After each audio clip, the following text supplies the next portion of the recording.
वाशिम दारू पिऊन व ट्रिपल सीट वाहन चालविणाऱ्यावर कठोर कारवाई, जिल्हा प्रशासनाचे आवाहन।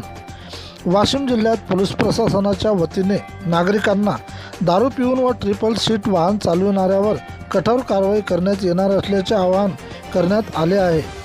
जिल्ह्यात रस्ते अपघाताचे वाढते प्रमाण कमी करून सुरक्षित व शिस्तबद्ध वाहतूक व्यवस्था निर्माण करण्याच्या उद्देशाने पोलीस प्रशासनाच्या वतीने नियमांची प्रभावी अंमलबजावणी करण्यात आली आहे। यामध्ये दारू पिऊन वाहन चालविणे, दुचाकीवर ट्रिपल सीट प्रवास करणे, हेल्मेटचा वापर न करणे, चुकीच्या साईडने वाहन चालविणे, वेग मर्यादेचे उल्लंघन करणाऱ्याविरुद्ध विशेष कारवाई, अपघातामध्ये मानवी चुका जशा निष्काळजीपणाने वाहन चालविणे त्यामुळे नागरिकांचे जीव धोक्यात येतात, तसेच वाहतूक नियमाचे पालन केल्यास अपघाताचे प्रमाण कमी होईल।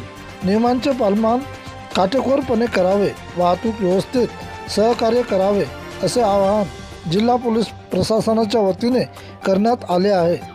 सदर अभियानास जिल्हा पोलीस अधीक्षक निकेश खाटमोडे व अप्पर पोलीस अधीक्षिका लता फड मॅडम यांनी मार्गदर्शन केले आहे। जिल्ह्यात रस्ते व सुरक्षा व अपघातमुक्त वाहतूक व्यवस्था निर्माण करणे जनजागृती उपक्रमांना प्रथम प्राधान्य देण्यात आले आहे। प्रतिनिधी किशन काळे।